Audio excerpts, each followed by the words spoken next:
Good morning, good morning, good morning! Welcome back to Children's Church. I'm so glad to have you here with me. And we've been talking about the ministry of Jesus. Today we're going to talk about Jesus' friend Lazarus. We're in the book of John, chapter 11. I'm going to read it. Let's go. We're on verse 1. Now a man was sick, Lazarus from Bethany, the village of Mary and her sister Martha. Mary was the one who anointed the Lord with fragrant oil and wiped his feet with her hair.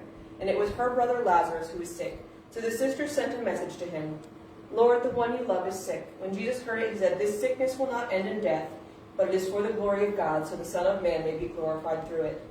Now Jesus loved Martha, her sister, and Lazarus. So when he heard he was sick, he stayed 2 more days in the place he was. Then after that, he said to the disciples, Let's go to Judea.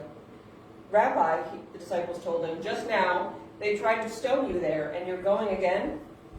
Aren't there 12 hours in a day? Jesus answered. If anyone walks during the day, he doesn't stumble because he sees the light of the world. If anyone walks during the night, he does stumble because the light is not in him. He said this and told them, Our friend Lazarus has fallen asleep, but I'm on my way to wake him up. Then the disciples said to him, Lord, if he has fallen asleep, he will get well.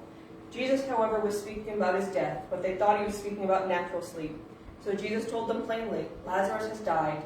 I'm glad for you that I wasn't there, so you may believe, but let's go to him. Thomas, called Didymus, said to his fellow disciples, Let's go so we may die with him. When I say the disciples knew what they were getting into and did it anyway, this is what I mean. The people of Judea had just tried to stone Jesus to death, and Thomas is absolutely ready to go and die with him.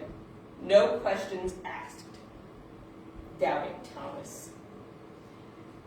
When Jesus arrived, he found Lazarus had already been in the tomb 4 days. Bethany was near Jerusalem, about 2 miles away. Many of the Jews had come to Martha and Mary to comfort them about their brother. As soon as Martha heard Jesus was coming, she went to meet him, but Mary remained seated in the house. Then Martha said to Jesus, Lord, if you had been here, my brother wouldn't have died.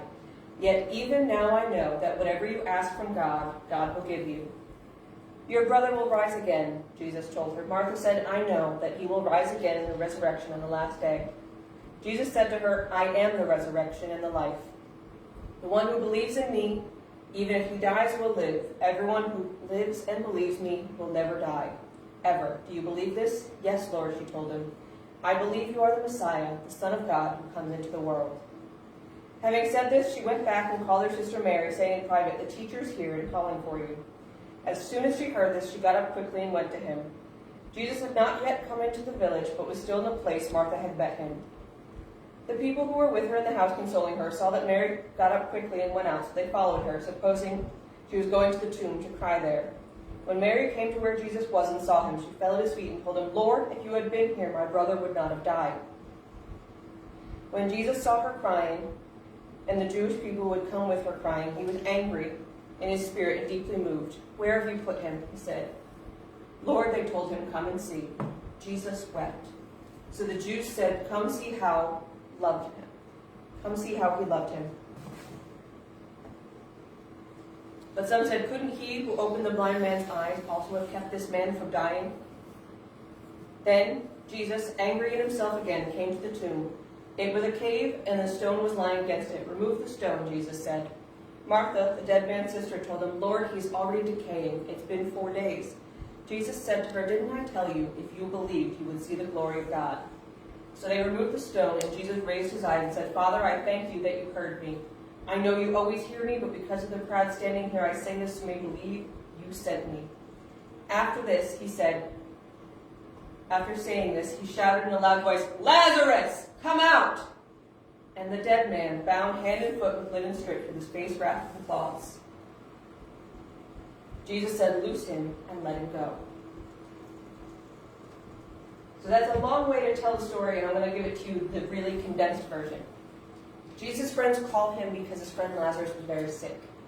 Jesus stays 2 more days where he is, and he decides to go back to a place where they very recently tried to kill him to see Lazarus. When he arrives, Jesus already knows Lazarus is dead, and both of his sisters say the same thing to him. If you had been here, he would not have died. But when Jesus tells Martha, Your brother will be raised again, she says, I know. In the resurrection on the last day, I will see him again, he will be raised again. He said, No, now. And then he has roughly the same conversation with Mary. But John mentions that Jesus is angry in his spirit, not at them, at himself. Because they both believe wholeheartedly if Jesus had been there, their brother wouldn't have died. Because even though he's brought back to life, they still grieved him. They still respected the rites of mourning. They laid him to rest. In their hearts, their brother was dead. And in the flesh, he was dead, but not in the spirit. And so Jesus has them open the tomb, which was a leap of faith, because it would have stunk really bad, guys.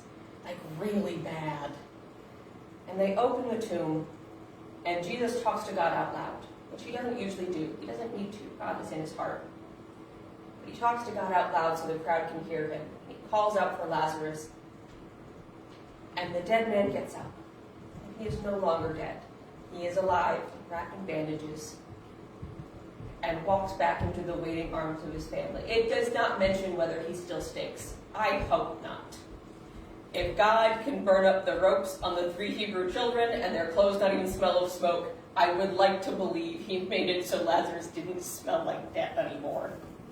That's not an important part of the story, but sometimes, you know, Ms Mandy gets hung up on the details. They believed, and things were bad, but God's timing was wonderful, because he had a plan for Lazarus. Sometimes things won't happen in the way we want them to, in the time we want them to, in the way we want them to. But that doesn't mean they don't happen in God's timing. And it might take us a while to see it. We might have to sit with our grief for a while before God's plan comes to action.